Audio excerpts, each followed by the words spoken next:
sometimes, life just happens, and it's not necessarily a good thing or a bad thing.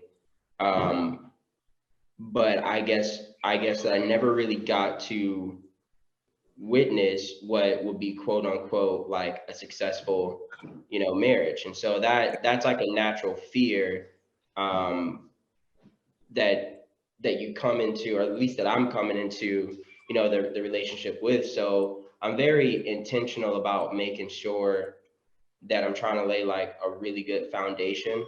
So like I got that foundation, can last a lifetime, and that that we do have a successful marriage. So sometimes it's kind of like you're looking back at, how you were raised or what you saw, and you're like, okay, like what was right, what was wrong, like what can I correct, what can I do a little bit differently to make sure that like the generational, cycle doesn't persist, right? Or that I can like start a new path, if that got makes you. sense.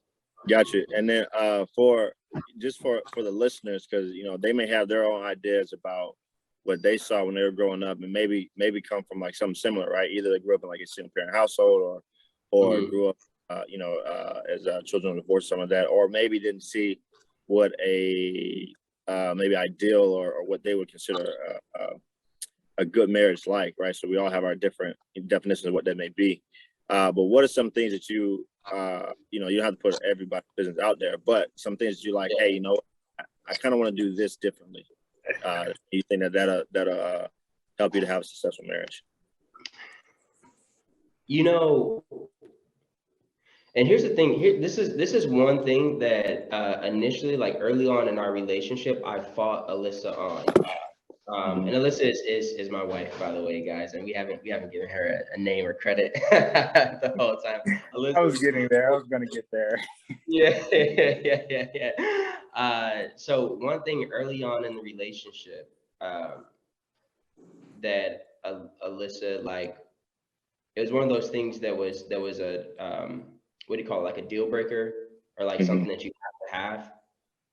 And so when we first like moved in together, I was just working a ton. I'd be working till like 8, 9 o'clock some nights. And at one point she was just like, hey, like I can't do this. Like we have to have family dinner. Like that's something that she grew up with. It's something that like she had in her household. Um, and it was something that, we really, I didn't grow up with, like I got home, from high school, elementary, like I was at the track or on the field, like till, 8 o'clock at night, same way that I would be in the office, 8 o'clock at night, just trying to like grind and put in the extra hours. And Mm-hmm. so I never, I didn't grow up with that. And so that's something that we really kind of like fought on. And then I was like, all right, we're just gonna like we'll do it. Like I'll try it. So every day, like I made sure that I was home at a specific time so that we could cook together and then we eat together. And like Mm-hmm. that was gonna be the time where we talk about everything. We made sure we had like that quality time.